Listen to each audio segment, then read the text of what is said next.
Revathi madam గారు, Triveni madam గారు. Hello hello. ఇప్పటివరకు బాగానే ఉన్నాడు కదా, ఇలా సిగ్గుపడుతున్నావా? లేదురా నాయన, మరేంటి? టెన్షన్గా ఉంది, భయంగా ఉందా?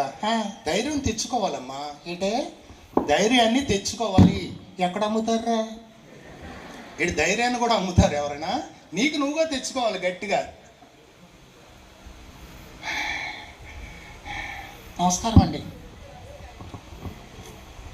బాగున్నారండి? అందరిని అడిగానని చెప్పండి. Tata bye bye. ఓయ్, మొన్నప్పుడు నువ్వే చెప్పు. ఏం లేదు గురు, వాడు ఎవడో సిగరెట్ ఇచ్చాడు,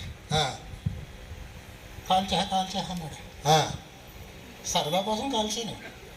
సరదా కోసం దానికి ఎడిక్ట్ అయిపోయి బానిస అయిపోయా.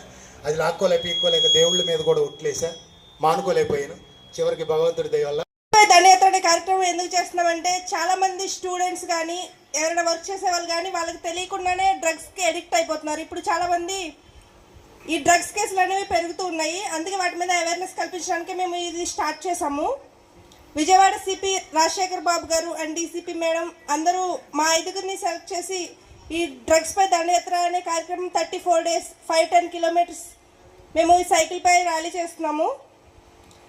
మేము ఎన్డీపీఎస్ అని ఒక యాక్ట్ ఉంది. దాని ఏంటంటే, ఎవరైనా డ్రగ్స్తో వాళ్ళ దగ్గర వాడుతూ లేదా వాళ్ళ దగ్గర ఉంచుకుని ఎగుమతి చేసినా దిగుమతి చేసినా ఎవరికైనా అలవాటు చేస్తున్నా ఇలా ఏం చేసినా సరే వారిని ఎన్డీపీఎస్ అనే ఒక యాక్ట్ ద్వారా వాళ్ళని అరెస్ట్ చేస్తారు. ఈ యాక్ట్ ఏంటంటే చాలా స్ట్రిక్ట్ యాక్ట్. దీనిలో ఎవరైనా ఒకసారి దొరికితే వారిని డైరెక్ట్గా జైలుకే పంపుతారు.